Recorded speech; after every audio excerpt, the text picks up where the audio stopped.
Vous êtes-vous déjà demandé ce qui s'est passé avant que l'univers ne soit créé? Avant que quoi que ce soit n'existe? Avant que le temps et l'espace ne soient créés? Et que même la lumière et l'obscurité ne soient pas encore séparés? Il y avait un vide immense, un abîme sans forme où il n'y avait rien d'autre que le potentiel inexploité de l'univers.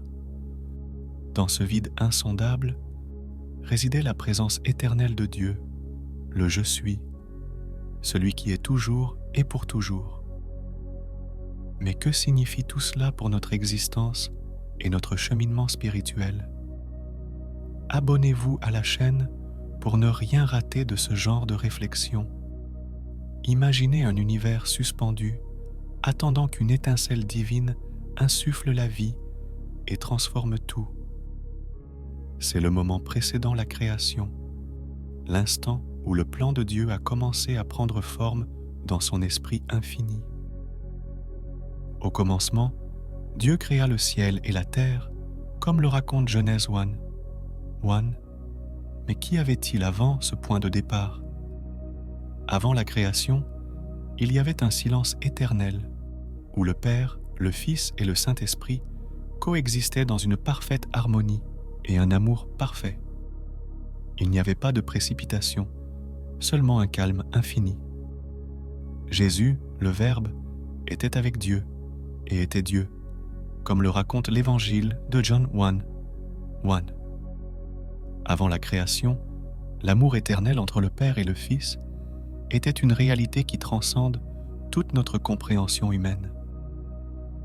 Cette communion parfaite n'est pas un concept abstrait, mais une vérité profonde qui éclaire notre compréhension même de l'amour et de l'existence.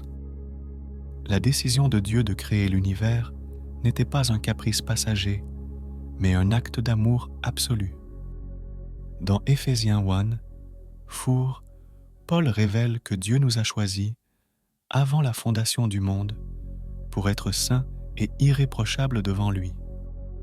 Cet acte d'amour a été soigneusement planifié, conçu pour refléter sa majesté. Mais la création ne se limitait pas à la beauté physique de l'univers. C'était une invitation à partager la communion et l'amour divin, un amour qui coule éternellement entre le Père, le Fils et le Saint-Esprit. Comment pouvons-nous mieux comprendre cet amour éternel qui nous a été donné?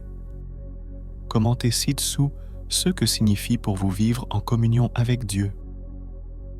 La création elle-même reflétait l'ordre et la bonté de Dieu. Mais avec la création de l'homme et le don du libre arbitre, la possibilité d'une chute est également apparue.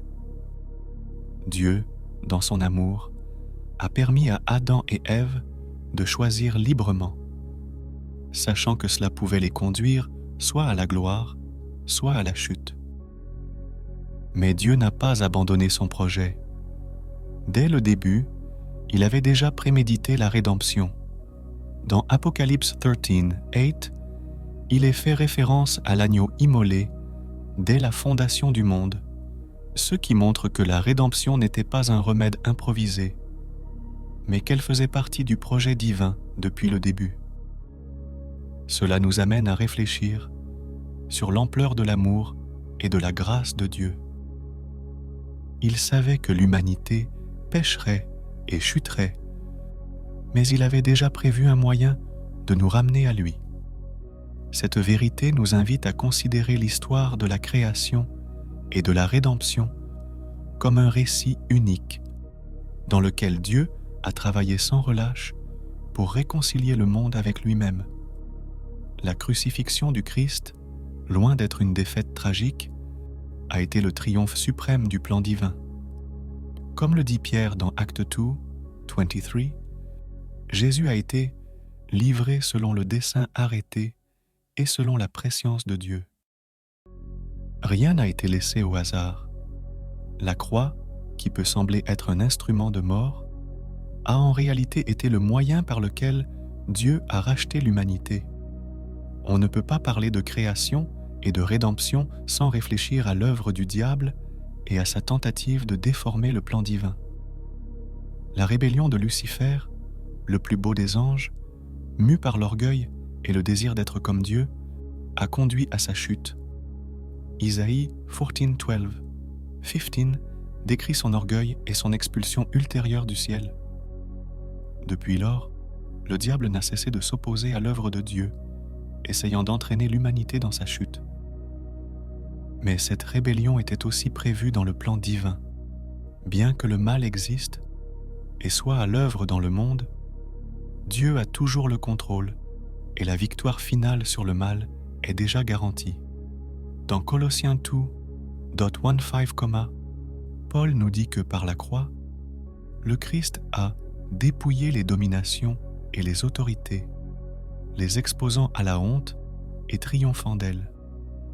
La croix, qui aurait pu sembler une défaite, est devenue la victoire finale de Dieu sur le mal. Et cette victoire a été scellée par la résurrection du Christ, qui a vaincu la mort et nous a ouvert les portes de la vie éternelle. Mais la bataille n'est pas encore terminée. Le diable continue à œuvrer dans le monde, cherchant à corrompre, à tromper et à détourner l'homme de Dieu. Cependant, nous savons que le jugement final a déjà été décrété. Dans Apocalypse 20:10, nous lisons que le diable et ses disciples seront jetés dans l'étang de feu pour l'éternité. La défaite finale du mal est certaine, et Dieu établira un nouveau ciel et une nouvelle terre, où il n'y aura plus de péché, de douleur, ni de mort. Notre vocation, dans cette période, entre la crucifixion et le jugement final, est de vivre à la lumière de la victoire du Christ, de résister au mal et de proclamer l'Évangile. Dans Matthieu 28:19-20, Jésus nous ordonne de faire de toutes les nations des disciples, en les baptisant au nom du Père, du Fils et du Saint-Esprit. Ce mandat est notre mission, et l'espoir d'une victoire finale nous donne la force de persévérer.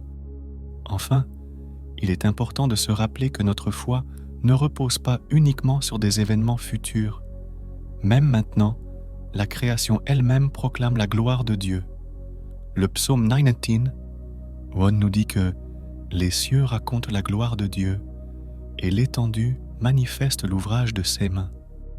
Chaque étoile, chaque montagne, chaque vague de la mer est un reflet de la puissance et de la majesté de Dieu. La création, bien que déchue, attend avec impatience la restauration finale, lorsque Dieu fera toutes choses nouvelles. Apocalypse 21:5. Nous sommes donc appelés à vivre les yeux fixés sur cette espérance, sachant que les jours du mal sont comptés et que Dieu rétablira tout selon son plan parfait. Quand nous regardons le ciel étoilé ou l'immensité de la mer, nous pouvons nous rappeler que tout a été créé pour glorifier Dieu et qu'un jour, nous ferons partie d'un monde nouveau, libéré du péché et de la corruption.